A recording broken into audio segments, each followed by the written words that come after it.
সকালের কুয়াশায় ঢেকে আছে ঢাকার আকাশ। সকাল ৬টায় military institute of science and technology MISTর লাল সাদা ভবনগুলোর পাশে সেনা সদস্যরা হাঁটছে চুপচাপ। বাইরে থেকে দেখে বোঝার উপায় নেই ভিতরে কি বিস্ফোরণ ঘটে চলেছে। তবে সাম্প্রতিক একটি তথ্য যেন কাঁপিয়ে দিয়েছে দেশের প্রতিরক্ষা মহলকে। শেখ হাসিনার পতনের বছর পেরিয়ে গেলেও যখন মানুষ নতুন একটি স্বাধীন ভবিষ্যতের স্বপ্ন দেখছে, তখন জানা গেল একটি মিলিটারি পরিচালিত উচ্চশিক্ষা প্রতিষ্ঠানে এখনও বহাল তবিয়তে কাজ করে যাচ্ছেন ৪ জন ভারতীয় সামরিক কর্মকর্তা। তাদের মধ্যে রয়েছেন ভারতীয় সেনাবাহিনীর কর্নেল, নৌবাহিনীর লেফটেন্যান্ট কমান্ডার এবং বিমান বাহিনীর 2 জন গ্রুপ ক্যাপ্টেন।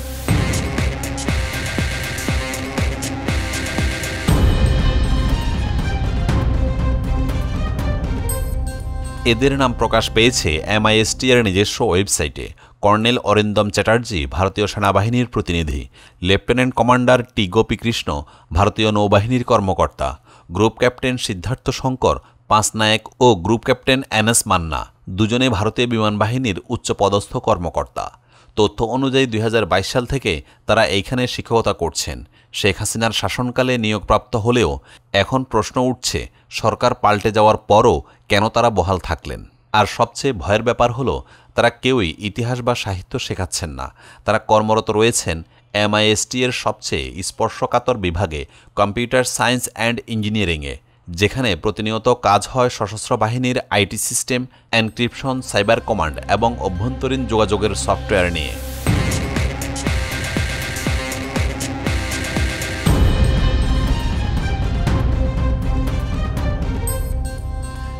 একজন অবসরপ্রাপ্ত লেফটেন্যান্ট কর্নেল দিদারুল আলম বলেন, এইগুলো শেখ হাসিনার সময় থেকেই ভারতের প্রভাব বিস্তারের অংশ। এখন নতুন সরকার এলেও পুরনো সেই লোকজন বহাল থেকে গেছে। তদন্ত হওয়ার দরকার, তারা কি চুক্তিতে আছেন নাকি পুরনো কোনো ছায়া সন্ধির আশীর্বাদে তারা থেকে গেছে।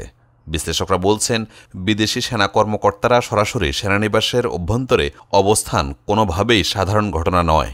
বিশেষ করে তাদের নিয়োগ বা কার্যকাল সম্পর্কে কোনো স্বচ্ছতা না থাকলে তা আরও বিপজ্জনক হয়ে ওঠে।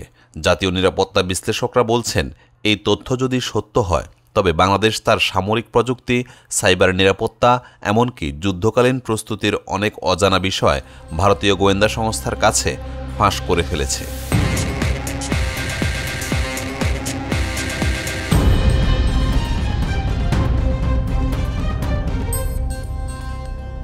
বহু বিশ্লেষক মনে করেন, শেখ হাসিনার সময় বাংলাদেশে ভারতীয় প্রভাব ছিল অস্বাভাবিক রকম গভীর।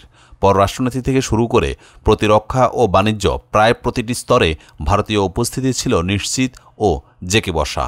এমনকি সামরিক শিক্ষা প্রতিষ্ঠানেও যে ভারতীয় সামরিক কর্মকর্তারা নিয়োগ পেয়েছিলেন তা এখন চমকে দেয়। তবে বিষয়টি শুধু পদের ব্যাপার নয়, বরং এটি এক দীর্ঘমেয়াদী স্ট্র্যাটেজির অংশ ছিল। অনেক বিশ্লেষক বলেন, শেখ হাসিনা সরকারের সময় ভারত শুধু নীতি প্রভাবেই নয়, তথ্য নিয়ন্ত্রণ, কন্টেন্ট শিপিং এবং নিরাপত্তা স্ট্রাকচারের গভীর স্তরেও ঢুকে পড়েছিল। অনেকেই একে নরক উপনিবেশবাদ বলে অভিহিত করেন। নাম প্রকাশে অনিচ্ছুক এক সামরিক সূত্র জানায়, এটা শুধুই শিক্ষকতা নয়, এটি হচ্ছে বুদ্ধিভিত্তিক দখল। আমাদের ভবিষ্যৎ সেনা কর্মকর্তাদের যেই টেকনোলজিক্যাল চিন্তা গড়ে উঠছে, সেটার মডেলে নিয়ন্ত্রণ করছে তারা। প্রশ্ন হলো, এই প্রভাব কি এখনও চলমান, এবং চললে তা কার অনুমতিতে? রাষ্ট্রের কোন স্তরে এখনও সেই ছায়া প্রবলভাবে সক্রিয়?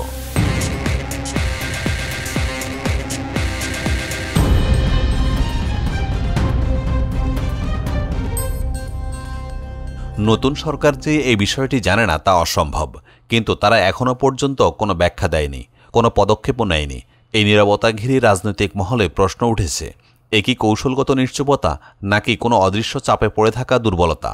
একজন সিনিয়র সাংবাদিক বলেন, নতুন সরকারকে ভারত নিয়ে অনেক জটিল ভারসাম্য বজায় রাখতে হচ্ছে, কিন্তু সেনানিবাসে ভারতীয় সামরিক কর্মকর্তা, এইটা তো লাল রেখা পার করা। এইখানে নীরবতা মানে আত্মঘাতী সিদ্ধান্ত। রাজনৈতিক মহলের অনেকে বলছেন, এটি হয়তো এমন এক সাময়িক সিদ্ধান্ত যেখানে সরকার চাইছে ধীরে ধীরে সাফ করার কৌশল নিতে। আবার কেউ কেউ আশঙ্কা করছেন, নতুন সরকারের ভিতরেও কিছু স্থায়ী প্রতিনিধি এখনও আগের শাসনের উত্তরাধিকার বহন করছে। ফলে সেনানিবাসে ভারতীয় কর্মকর্তাদের অবস্থান তারা ইচ্ছা করেই আগ্রহ করছে। একটি গোপন রিপোর্টে জানা গেছে, সেনা অভ্যন্তরে বিষয়টি নিয়ে উদ্বেগের ছায়া ঘনীভূত হচ্ছে। কেউ কেউ এই অবস্থানকে নতুন রূপে কূটনৈতিক দখলদারির অস্ত্র বলে অভিহিত করছেন। আর সেই কারণেই শুধু জনতার নয়, এখন সামরিক মহলের মাঝেও জেগে উঠেছে প্রশ্ন, সরকার কি সত্যিই স্বতন্ত্র?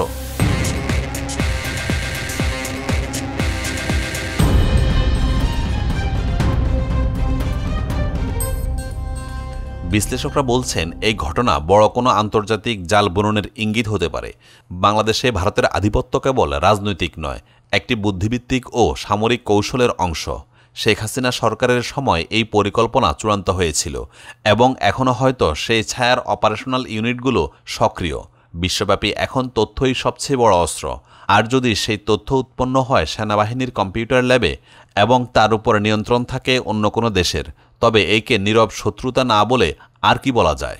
চীনের মতো দেশগুলো দক্ষিণ এশিয়ার ভারতের এই প্রভাব সম্পর্কে সচেতন এবং বাংলাদেশকে এখনই বুঝতে হবে সে কার কূটনৈতিক বলয়ের মধ্যে আছে।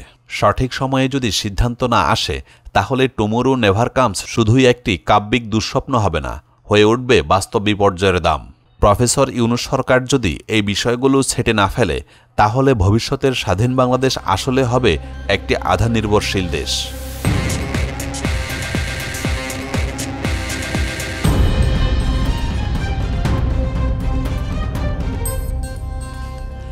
এক রাতে MISTর একটি বেচের কিছু তরুণ ক্যাডেট চুপচাপ ঘুরছিলেন খেলার মাঠে। তাদের একজন কণ্ঠ নিচু করে বললেন, স্যারদের অনেক প্রশ্ন করা যায় না, কিন্তু জানি। আরেকজন মৃদু হেসে বলল, তুমি কি বিশ্বাস করো এই দেশের কম্পিউটার সায়েন্স পড়ানো হয় স্বাধীনভাবে? তৃতীয়জন মাথা নিচু করে বলল, আমরা জানি না কাল কি হবে, জানি শুধু একটা ছায়া লুকিয়ে আছে। তবে সেই ছায়া কেবল একটি নাম নয়, শেখ হাসিনা। তার পতন হয়েছে, গণভবনের দরজা বন্ধ হয়েছে, কিন্তু ষড়যন্ত্রের বই বন্ধ হয়নি।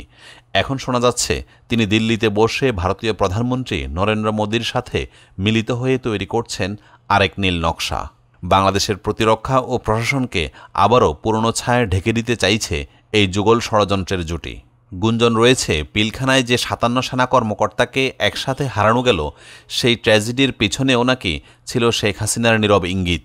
ভারতের ছায়া গোয়েন্দার পরিকল্পনায় সেই হত্যাকাণ্ড শুধু বিডিআর বিদ্রোহ ছিল না, বরং ছিল এক গভীর ছক বাংলাদেশ সেনাবাহিনীকে দুর্বল করার জন্য। আজও তার দোসররা ঘুরে বেড়ায় বিভিন্ন প্রতিষ্ঠানে, কখনো সাংবাদিক, কখনো উপদেষ্টা, কখনো শিক্ষকের ছদ্মবেশে। MISTর কক্ষগুলোতে ভারতীয় সামরিক কর্মকর্তাদের উপস্থিতি কি তারই একটি প্রতিচ্ছবি নয়? বাংলাদেশের মানুষ আজ একটি সরল দাবি করছে, সেনাবাহিনীর 1 ইঞ্চি ভূমিতেও ভারতের প্রভাব, হাসিনার রেখে যাওয়া ছায়া কিংবা সন্দেহভাজন কোনো শিক্ষক তারা দেখতে চায় না। এই কর্মকর্তাদের এখনই প্রত্যাহার করতে হবে, নয়তো দেশের মাটিতে আবারও কেউ উচ্চারণ করবে, আমরা জানি না কাল কি হবে, তবে জানি ছায়া এখনও এখানে। ঢাকার আকাশে তখন এক ঝাঁক হেলিকপ্টার উঠছিল, গন্তব্য অজানা, হয়তো শুধু প্রশিক্ষণ, হয়তো কিছু না, অথবা হয়তো বাংলাদেশ এখনও কোনো অপারেশনের কেন্দ্রে আটকে আছে, যার নিয়ন্ত্রণ এখনও এক পুরনো বন্ধুর হাতে। এটাই কি সেই নীরব দখল, নাকি এটি কেবল ঘুরে দাঁড়ানোর শুরু? এবার সত্যি সত্যিই কি কিছু বদলাবে, নাকি কুয়াশার ভেতরেই হারিয়ে যাবে স্বাধীনতার ভবিষ্যৎ?